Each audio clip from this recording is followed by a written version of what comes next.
Hey guys, this is Comic Uno, and today I am doing the most anticipated comics for DC Comics in August. So, of course, this is the list where I discuss comics that I'm looking forward to or just wanting to chit-chat about. And before I start this, I do have a Kickstarter going on right now for Like Father, Like Daughter and The Haunting. This is a crossover book.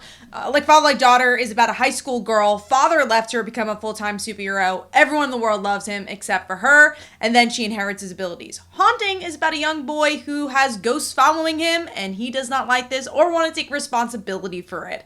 They clash at a Halloween dance, and chaos ensues with zombies and ghosts, and they have to figure out who is bringing these ghosts and zombies to life. So hopefully guys could go check it out. It's completely new reader friendly and a great way to jump into these franchises. Now let's jump into the video and discuss the books from DC Comics. Now, first up, of course, there's a lot of Batman books, but one of the big Batman books that was announced was Batman World, and we get to see creators from all over the world taking on Batman stories, and I thought that was a really interesting thing to do. I do think it's a lot of pages. It's like 160 pages, so it's gonna be a lot of money, so I don't know if I'm gonna jump onto it, but I do think it's a fun concept, and also hopefully people will be able to find their new favorite creators either from a writing perspective or art perspective, because it does seem like they have a lot of newer creators on this book as well. So we'll see when the time comes if I'm gonna pick it up, but I do think it was an interesting concept. Now moving into the main topic of this video, which is Batman Fear State. This is the newest event that's happening for Batman, and there was a couple interesting name drops in this one, Anti-Oracle being the big one. So this is an event that's been building up since the beginning of James Tynion's run, and you can really see that with the description and the characters involved. So we have Scarecrow, and we knew that James Tynion's going to be doing something big with Scarecrow, and he's been looming in the shadows. And then also the thing I'm most excited for is Poison Ivy's return, and exactly what side she's going to be on. So I think she's going to be teaming up with Gardner and what that's all about. And also kind of on the flip side as well, from the cover, we have Batman, Miracle Molly, and Harley Quinn in the background. So is Miracle Molly a villain, or is she an anti-hero like Harley Quinn and actually teaming up with Batman? Because it does seem from her previous involvement and her appearances that she's not too much of a bad person, and Batman is kind of interested in what she's doing. Now, that kind of goes all into this newer information, and that's not the Peacemakers, but Anti-Oracle. What can that be about? Is it someone who hates computers? What is an Anti-Oracle, and who can it be? Will it be involved with Barbara Gordon? We know Barbara Gordon's going to have a big year in Batman. Her name is all over the Solicits as well, and she's involved in so many Bat books, so I'm really curious what type of event this will spin out of, not just for Batman, but also Oracle as a character. So very, very much excited for the Batman series, and also just this one shot to learn what this is all about. Now moving on to the next title, which is Batman Secret Files Clownhunter issue 1.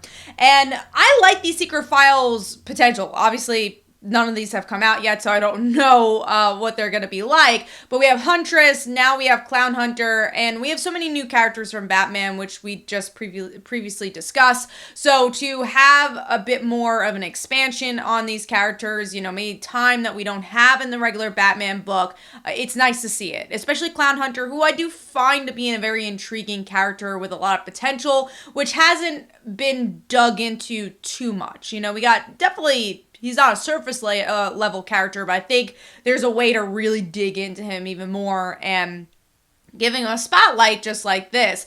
And also what's really interesting about this is that it's not James Tynion writing the books, because we really only seen James write Clownhunter. It's Ed Brisson who's writing the book. So to get a different angle on the character, I think is going to be a lot of fun as well. So definitely picking that one up. Next up on the list is Pennyworth, issue 1. I'm not going to pick this one up, but I do want to talk about it just because, you know, this is a show that's had 3 seasons, I think, thus far, maybe 2 seasons. And also a show not a lot of people are talking about. So I'm curious what the book's going to be about, like who's being targeted. And of course, with Alfred being gone in the comics, will Alfred fans just pick this up even if they don't read or watch the show? So I don't know. I just thought it was a very interesting pick that it's not even season 1, it's like season 3, and they're making a comic out of this television show that hasn't have a lot of word of mouth, at least from what I've heard. I'm sure it's a good show, but yeah, I haven't really heard a lot of people talking about it. So just thought that was interesting. Moving on to Green Lantern Annual Issue 1. I am not reading Green Lantern right now, but this is about Jessica Cruz, and I'm hoping it's kind of more of a one-shot, that you don't have to read Green Lantern to understand what's going on in this story, because I don't even know if Jessica's in Green Lanterns right now. So I'm really hoping it's just kind of this one-off, this is what Jessica's doing. It has to do with the Sinestro Corps. I think there's so many interesting things here of, obviously Jessica has had fear in her life, and will she kind of piggyback off of this? What's this mean for her as a Green Lantern? A lot of interesting stuff here that I'll at least pick up this issue to see where that's going. Next up on the list is Batman Urban Legends, issue 6. I told you there's a lot of Batman. I really like this book, especially the Jason Todd story, which is coming to an end with this issue. So I'm curious what's going to be kind of the flagship story for issue 7.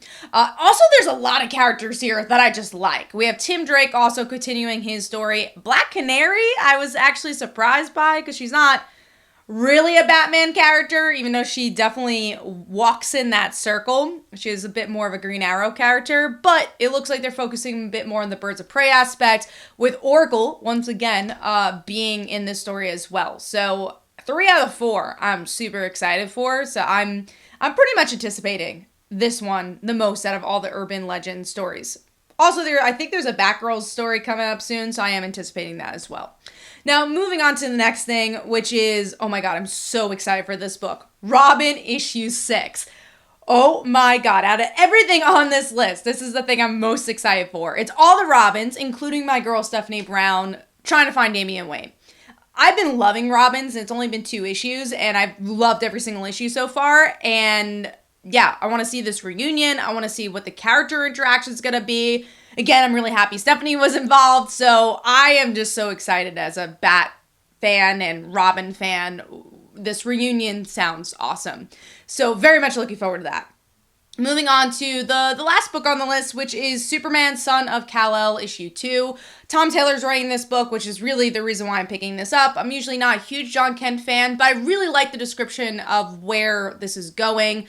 And John trying to find himself after, the whole situation of him aging. And he's going for the first day of college. I'm curious to see how that's going to be tackled, since he didn't really go to school for that time where he was aging, at least from what I know. So to see him try to have a normal life, try to escape the shadow of his father, and what that means outside of being a hero, because he's been doing the hero stuff a lot in the past year with Space and the Legion of Superheroes. I want to see a grounded story. I missed that with John. I want to see him get his own personality as just John Kent, the not superhero. So very excited for that issue and to see what Tom Taylor is going to do with this book. So those are all the books I wanted to discuss. Let me know in the comments below what are books you were excited for August for DC Comics. And hopefully you guys enjoyed. Definitely go check out my Kickstarter like I mentioned. Go check out my Twitter and Facebook. Go like and subscribe and comment on this video. It really does help the channel. And I'll see you guys in the next one. Bye.